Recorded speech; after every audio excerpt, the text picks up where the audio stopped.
आपली पोरं शिकली पाहिजे का नाही? आपल्या मुली शिकल्या पाहिजे का नाही? ह्या सगळ्या गोष्टी झाल्या. आणि शिकणं म्हणजे 10वी आणि 12वी असं नाही. आताच्या काळाप्रमाणे चला. आता जग कुठं चाललंय ह्याचा थोडा विचार करा. आजचं पोट कसंही भरेल. काम केल्यानंतर एक दिवसाची रोजीरोटी कधी मिळते आपल्याला. आता इथं भारत लोंढे, कालिदास लोंढे किंवा तुकारामची आई किंवा महानगरपालिकेत काम करणारे आमची भागवत काकाची मिसेस असेल किंवा तिकडं महानगरपालिकेत काम करणाऱ्या महिला असेल, रोजीरोटी मिळाली, थोडं सेटल झाले, घरदार चालवण्याची ताकद मिळते. हे कधी होतं माहितीये?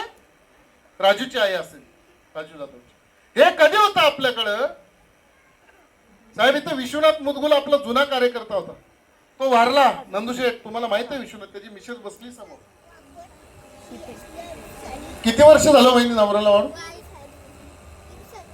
18 वर्ष झाली ना. सागर कुठे आहे का इथे?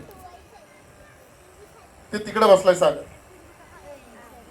त्या माऊलीने एवढी एवढी लहान पोरं, मितेश, एवढी एवढी लहान पोरं सांभाळून असतील मोठी केली. संघर्ष, या सगळ्या गोष्टी गवई मावशी आपल्याला हे करावे लागतील.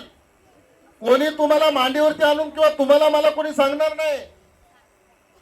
दुसऱ्या गोष्टीचं मी आणखीन एक महत्व देतो. पाटील साहेब आहे तिथे आणि आमचे सर्वांचे नेते रवींद्र चव्हाण साहेब आहेत, नंदू परब साहेब तुम्ही इथं आहात. तुम्हाला जाहीरपणे आम्ही धन्यवाद देतो. आजपर्यंत